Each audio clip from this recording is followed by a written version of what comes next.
यह है मनोज, जो एक दूध वाला है, जो पूरे गांव को यही दूध बेचता है और इसी से वह गुजारा करते हैं। मनोज भैया, 1 लीटर दूध दे दो। अरे हाँ बेटा, अभी देता हूँ। मुझे भी दूध दे दो भैया। लो भाई, अभी देता हूँ, सबको मिलेगा। अरे दूध तो खत्म हो गया, शाम को लाकर दे दूंगा।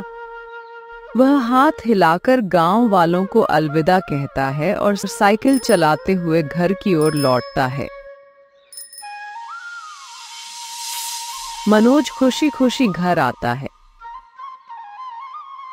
जी, आप आ गए? हाँ, आ गया।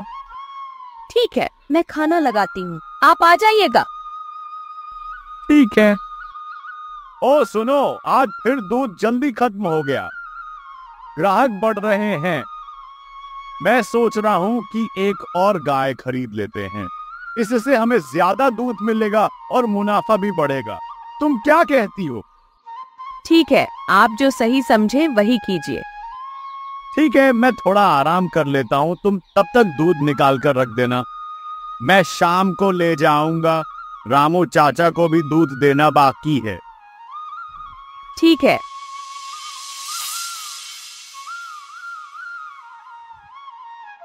मनोज फिर से दूध बेचने के लिए निकलता है। काव्या दरवाजे से आवाज लगाती है। सुनिए, आते समय रामू चाचा से समोसे ले आइएगा। ठीक है काव्या, रामू चाचा के समोसे तो बहुत मशहूर हैं। वह रामू चाचा के घर पहुंचता है। रामू चाचा बाहर आइए, आपका दूध ले आया हूँ। अरे मनोज, तू आ गया। मुझे लगा शायद आज नहीं आएगा। क्यों नहीं आऊंगा चाचा, ये तो मेरा काम है, कभी इसमें देरी नहीं होती। ये लीजिए आपका दूध। ठीक है बेटा, चलता हूँ। और हाँ, अभी याद आया, कुछ समोसे दे दो। काव्या ने कहा था लेकर आऊं, उसे तुम्हारे समोसे बहुत पसंद हैं। अभी देता हूँ। ये लो, भगवान की कृपा है। तुम्हारी काव्या बेटी कैसी है? वो ठीक है चाचा, उसने कहा है कि कभी उसके हाथ का खाना खाने आइए, बहुत दिन हो गए। जरूर आऊंगा बेटा।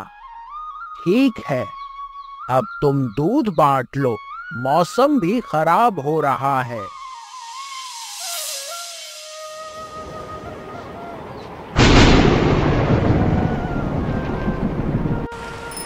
मनोज दूध बांटकर घर लौट रहा होता है कि अचानक बारिश शुरू हो जाती है। वह एक पेड़ के नीचे रुक जाता है। तभी 3 अजनबी आदमी वहां आते हैं। अरे सुनो, मुझे दूध चाहिए। साहब, अभी तो दूध खत्म हो चुका है, मैं घर जा रहा हूँ। अच्छा ठीक है, आज छोड़ देते हैं, लेकिन कल से रोज दूध चाहिए, समझे? नहीं तो। ठीक है साहब, कल से दूध दूंगा।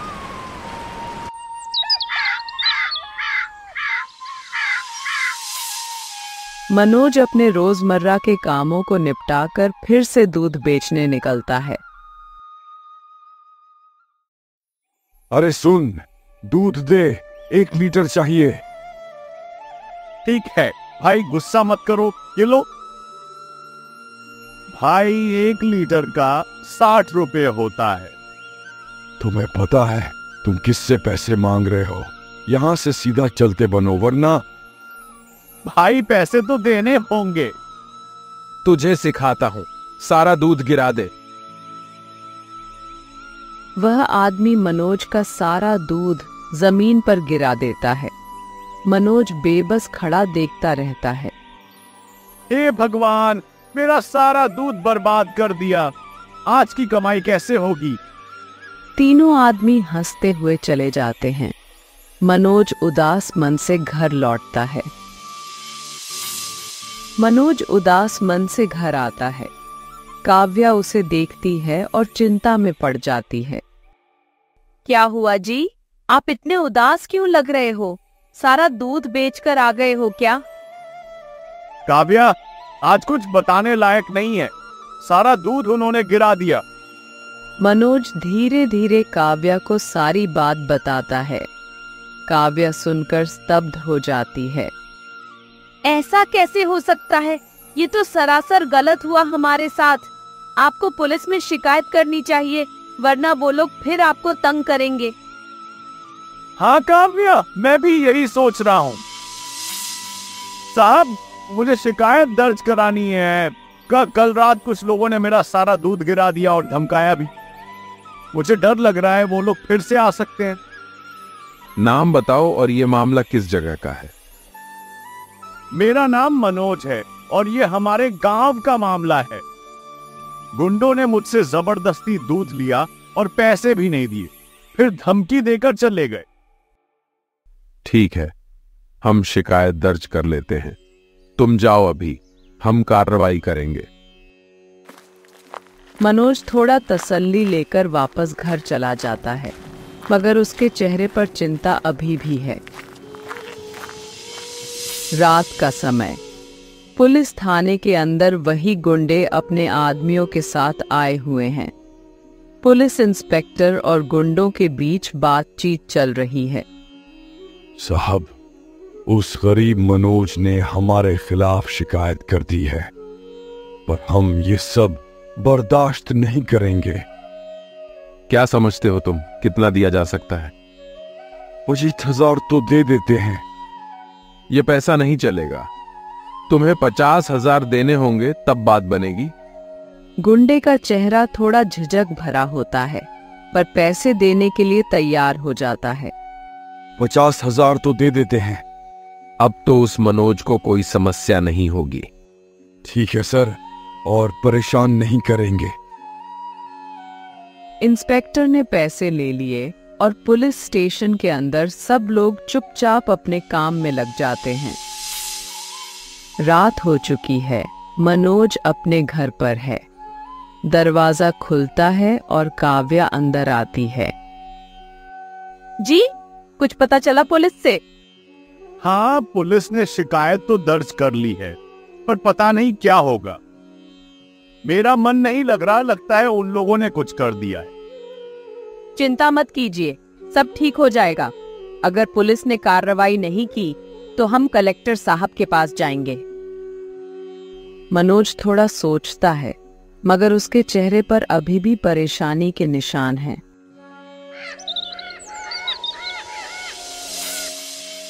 अगले दिन का सवेरा, पुलिस थाने के बाहर एक काले रंग की गाड़ी रुकती है।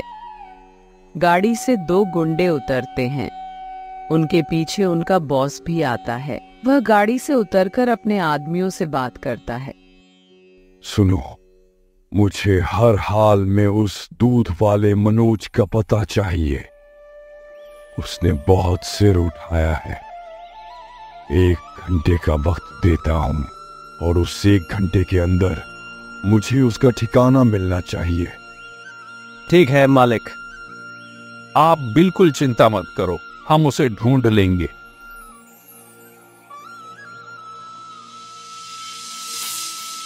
रात को गुंडे मनोज के घर पहुंचते हैं और उसकी साइकिल तोड़ देते हैं। यह साइकिल ही उसकी कमाई का साधन था। सुबह का समय है। सूरज की हल्की रोशनी घर के आंगन में फैली हुई है। मनोज बाहर आता है और अपने साइकिल की तरफ नजर डालता है। जैसे ही वह साइकिल के पास पहुंचता है, उसके चेहरे पर एक गहरी मायूसी छा जाती है। साइकिल पूरी तरह से टूटी हुई है। पहिए बुरी तरह से टेढ़े मेढ़े हो चुके हैं। हे भगवान, मेरा साइकिल! यही मेरा एकमात्र सहारा था। अब कल से दूध कैसे बेचूंगा? हे भगवान, ये मेरे साथ क्या हो गया? किसने किया ये सब? इसका क्या बैर था मुझसे? क्या हुआ जी? क्या बताऊं काव्या? देखो ना, हमारे साथ क्या हो गया। मेरी प्यारी साइकिल उन लोगों ने तोड़ दी। क्यों किया जी उन्होंने हमारे साथ ऐसा? कौन कर सकता है ऐसा? मुझे लगता है ये काम जरूर उसी आदमी का है जिसने कल हमें पुलिस में शिकायत करने पर धमकी दी थी। हाँ, सही कह रही हो, वही हो सकता है। कल हमने उसकी शिकायत दी थी और उसने कहा था कि देख लेना, मैं तुम्हें नहीं छोड़ूंगा। उसी का काम होगा। लेकिन पुलिस ने तो उसे पकड़ा था, फिर ये कैसे हो सकता है? मुझे भी कुछ समझ नहीं आ रहा काव्या। हम क्या करेंगे अब? ये साइकिल ही तो मेरा रोजगार था, अब दूध कैसे बेचूंगा? दोनों चिंता में डूबे हुए एक दूसरे की तरफ देखते हैं। मनोज की आंखों में मायूसी और काव्या के चेहरे पर चिंता साफ झलकती है। मनोज टूटे हुए साइकिल की तरफ देखता है, जैसे उसका सारा भरोसा और हिम्मत भी उसी के साथ टूट गया हो।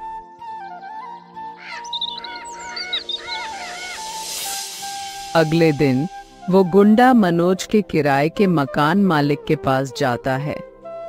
गुंडे के साथ उसके कुछ आदमी भी होते हैं। सभी के चेहरे पर धमकी भरी मुस्कान है। मालिक अपने घर के बाहर बैठे हुए हैं। तभी गुंडा आता है और सीधा उनके सामने खड़ा हो जाता है। सुनो भाई साहब, तुम्हारे घर में मनोज नाम का आदमी किराए पर रहता है, सही है ना? हाँ, और तुम्हें इससे क्या लेना देना? तुम्हें आज ही उसे अपने घर से निकाल देना होगा, मैं कह रहा हूं। क्यों निकालूं? वो तो समय पर किराया भी देता है और अच्छा आदमी भी है। तुम मुझे नहीं जानते, मैं जो कहता हूं वही होता है। अगर तुमने उसे घर से नहीं निकाला तो अंजाम बुरा होगा, समझ गए? गुंडे के बाकी आदमी भी हंसते हैं और मकान मालिक को घूरते हैं।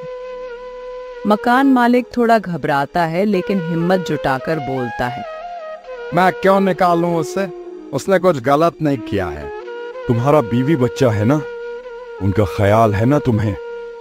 अगर तुम्हें उनकी सलामती चाहिए तो जो कहा है उसे मान लो, वरना अंजाम अच्छा नहीं होगा। मकान मालिक अब पूरी तरह से डर जाता है। गुंडे की आंखों में गुस्सा और खतरे की चमक है। जी भाई साहब, समझ गया। मैं कल ही उसे घर से बाहर कर दूंगा। वाह, अब समझदारी से काम लिया। ठीक है, कल तक उसे निकाल दो। ठीक है, जैसा आप कह रहे हैं वैसा ही करूंगा। अच्छा बच्चे की तरह समझ गया। अब जा रहे हैं, लेकिन याद रखना अंजाम बुरा होगा अगर मेरी बात नहीं मानी। अगले दिन मकान मालिक मनोज के घर पर जाता है और मकान मालिक को देखकर थोड़ा आश्चर्यचकित होता है। हाँ साहब, कैसे आना हुआ? किराया तो मैंने समय पर दे दिया है, कोई दिक्कत तो नहीं है? किराए की बात नहीं है मनोज, मैं तुमसे एक अहम बात करने आया हूँ। क्या हुआ साहब? तुम्हें आज ही यह घर छोड़ना होगा मनोज। क्यों साहब, मैंने क्या गलत किया है? किराया भी समय पर दे रहा हूँ, फिर ऐसा क्यों कह रहे हैं? यहाँ तुम्हारा रहना अब संभव नहीं है, मुझे भी मजबूरी है। तुमसे कोई शिकायत नहीं, लेकिन मकान मालिक की बात पूरी होने से पहले ही गुंडे वहां आ जाते हैं, दरवाजे पर खड़े होकर ताली बजाते हुए। कैसा लगा मनोज? मैंने कहा था ना, मुझसे पंगा मत लेना, अब भुगतो। तुम लोग मुझसे क्या चाहते हो? मैंने तुम्हारा क्या बिगाड़ा है? ऐसे क्यों मेरे पीछे पड़े हो? तुझे याद है, तूने मुझे जेल भिजवाया था। अब देख, तुझे सड़क पर ला दिया। कैसी लगी हमारी ताकत? मनोज, उसकी पत्नी काव्या, बच्चे और उनकी गाय अब सड़क पर हैं। उनके पास सिर छुपाने की कोई जगह नहीं है। मनोज टूटे हुए दिल से परिवार की ओर देखता है। काव्या, भूख बहुत लग रही है, बच्चों को भी लगी होगी और हमारी गाय को भी। पहले मैं उसे थोड़ा घास खिला दूं। हम क्या खाएंगे जी? गाय का पेट तो भर दिया, अब हमारे लिए क्या होगा? काव्या, दूध है ना? थोड़ा बहुत दूध है, उसी से कुछ बना देता हूँ। कम से कम बच्चों का पेट भर जाएगा। ठीक है जी, चलो कुछ भी सही, बच्चों को भूखा नहीं सोने देंगे। हाँ, तुम सही बोल रहे हो। उसी समय मनोज एक छोटे बच्चे को सड़क पर खेलते देखता है, जो अचानक गाड़ी के सामने आने वाला होता है। मनोज दौड़कर उसकी जान बचा लेता है। बच्चे के माता पिता आते हैं और मनोज को धन्यवाद देते हैं। भैया, आप हमारे बच्चे की जान बचाकर हमें बहुत बड़ा उपकार किया है। नहीं बहन जी, ये तो मेरा फर्ज था। आप इतने दुखी क्यों लग रहे हैं? क्या बात है? क्या बताऊं साहब, मेरे साथ बहुत बुरा हो रहा है। मनोज पूरी कहानी सुनाता है। चिंता मत करो, मैं कुछ करता हूँ, चलो मेरे साथ।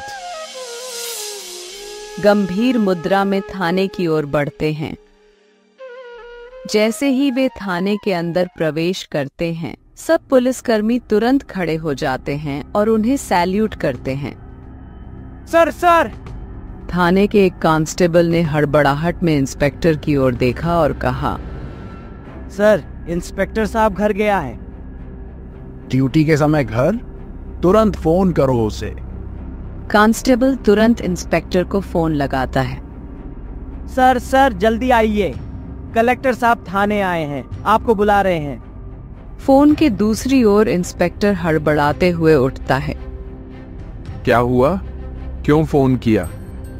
सर, कलेक्टर साहब आए हैं। कलेक्टर साहब? ओह ठीक है, मैं अभी आता हूँ। इंस्पेक्टर तुरंत थाने की ओर चल पड़ता है। कलेक्टर और मनोज को इंतजार करता हुआ देखता है। इंस्पेक्टर, ये कौन है? सर, इसका नाम मनोज है। कल ही इन्होंने एक शिकायत दी थी। शिकायत दी थी और तुमने बुलाया नहीं? क्या हुआ इनके केस का? सर, उन लोगों को पकड़ा गया था। अभी कहाँ हैं वो लोग? सर, हमने उन्हें छोड़ दिया। क्यों छोड़ा? सर, उन्होंने कहा था कि वो दोबारा ऐसा नहीं करेंगे। अच्छा। कलेक्टर साहब के सामने इंस्पेक्टर सिर झुकाए खड़ा है।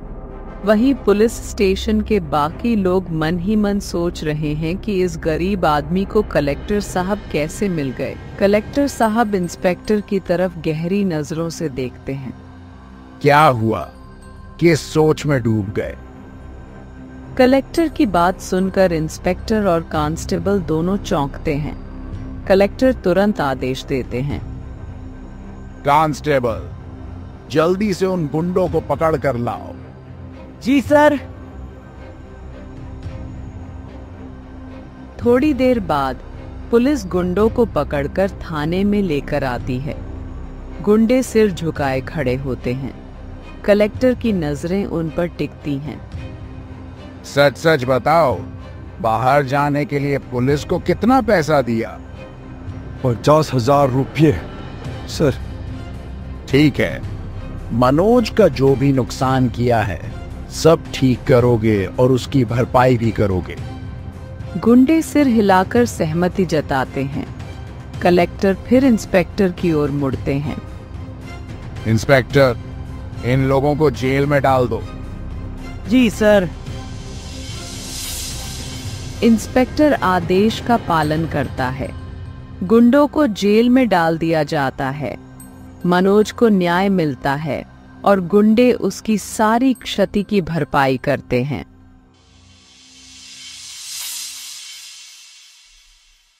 धन्यवाद कलेक्टर साहब। अब तुम्हें न्याय मिलेगा मनोज, चिंता मत करो। धन्यवाद साहब, आपने हमारी बहुत मदद की। मनोज अपने परिवार के साथ सड़क पर बैठा होता है। अचानक घर के मालिक वहां आता है।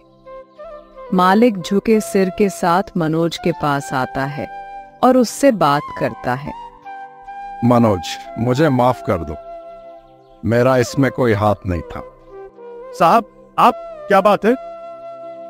वो लोग उन्होंने मुझे और मेरे परिवार को धमकी दी थी कि अगर मैंने तुम्हें घर से नहीं निकाला तो वो हमें मार देंगे। मुझे मजबूरी में ऐसा करना पड़ा। मुझे पता है साहब, ये आपकी गलती नहीं थी। वो लोग बहुत खतरनाक थे। तुम बहुत अच्छे इंसान हो मनोज, और अब वो लोग तुम्हारे साथ जो अन्याय कर रहे थे उसका अंत हो चुका है। इसलिए मैं तुम्हें फिर से घर में रहने की इजाजत देता हूँ। धन्यवाद साहब, आपका यह फैसला मेरे लिए बहुत बड़ी राहत है। यह लो घर की चाबी, अब तुम अपनी जगह पर वापस जा सकते हो। धन्यवाद साहब, आपने मुझे और मेरे परिवार को बहुत बड़ा सहारा दिया है। ठीक है मनोज, अब तुम चैन से अपने घर में रहो। मनोज फिर से अपने काम पर लौटता है। गांव के लोग उसे फिर से दूध बेचते हुए देखते हैं। वह खुश है और अपनी पत्नी काव्या के साथ एक नया जीवन शुरू करता है। वह खुश है और अपनी पत्नी काव्या के साथ एक नया जीवन शुरू करता है। देखो काव्या, सब कुछ ठीक हो गया।